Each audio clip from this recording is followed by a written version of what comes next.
बाबा रामदेव हमारे साथ जुड़े हुए थे, जिन्होंने अपने तमाम दावे, अपनी बातों को रखा। इसी पर हम चर्चा करेंगे। जीएन नौटियाल साहब हमारे साथ हैं, एमडी आयुर्वेद के। एमएस कंवर साहब स्वास्थ्य विशेषज्ञ हमारे साथ हैं। वाईएस रावत ड्रग कंट्रोलर है उत्तराखंड के। वाईएस रावत साहब, सबसे पहले मैं आपके पास आ रहा हूं। अब ये बताइए कि रामदेव जिस तरीके की बात कह रहे हैं, तमाम बातों को आपने सुना होगा, अभी उन्होंने लाइव में हमारे साथ जिन बातों का जिक्र किया, सरकार किस नजरिए से इन चीजों को देखती है?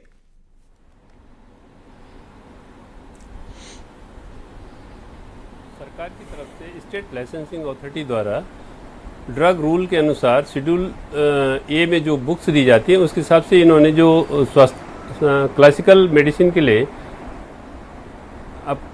अप्लाई किया था, जिसमें कि कोरोनिल टैबलेट है, स्वास्थ्य बट्टी है, इनको हमने अप्रूव किया है और जो उसके इंडिकेशन है उसके आधार पे अप्रूव हुआ है।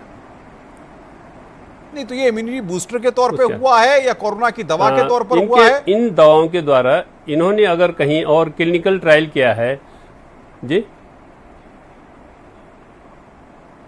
तो इसके संबंध में हमें जानकारी नहीं। ये आयुष मिनिस्ट्री भारत सरकार ही इसके बारे में बता सकते हैं। बिल्कुल। एमएस कंवर साहब भी हमारे साथ हैं, उनके पास आते हैं। एमएस कंवर साहब, आप किस नजरिए से देखते हैं? क्या अगर आयुर्वेद तरक्की कर जाएगा तो बड़ी बड़ी कंपनीज को बहुत बड़ा नुकसान हो जाएगा? जिस तरीके के आरोप रामदेव लगा रहे हैं, क्या इन आरोपों में कोई सच्चाई लगती है आपको?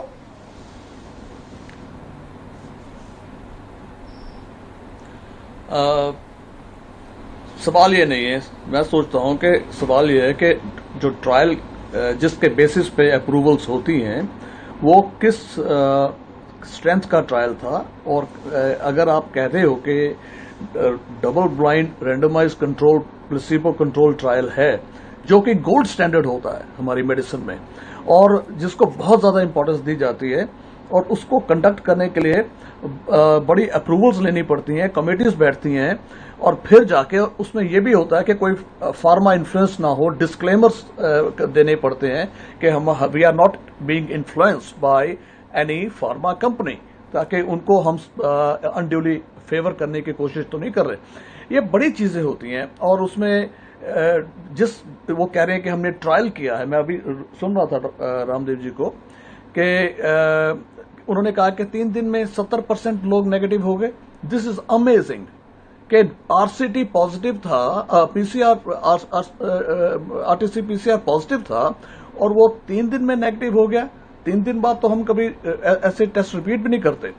और 100% 7 दिन में हो गए। This looks amazing. I mean this would be out of the world. ये दुनिया में पब्लिश होनी चाहिए। लेकिन जो भी स्टडी होती है, खासकर इस लेवल की जो कि गोल्ड स्टैंडर्ड मानी जाती है, उसमें बहुत चीजें अहम होती है। नंबर 1, सैंपल साइज कितना बड़ा नंबर था और आपने उसकी सिलेक्शन पेशेंट की कैसे की, आपकी मेथोडोलॉजी क्या थी, क्योंकि the devil lies in the detail.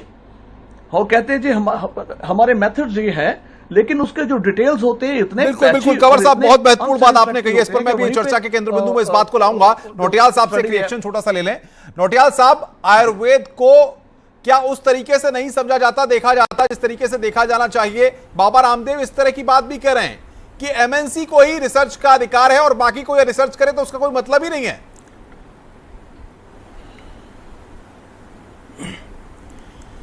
देखिए, ये जो हम लोग बात करते हैं आयुर्वेद की, तो यहाँ पर और डेफिनेटली जो है अपने देश में इसके जो डबल स्टैंडर्ड हैं और आयुर्वेदिक जो मेडिसिन्स हैं, आयुर्वेद की जो रिसर्च मेथोडोलॉजी की हम बात करते हैं, तो आयुर्वेद में ऑलरेडी जो है जो स्टैंडर्ड्स हैं वो अवेलेबल हैं।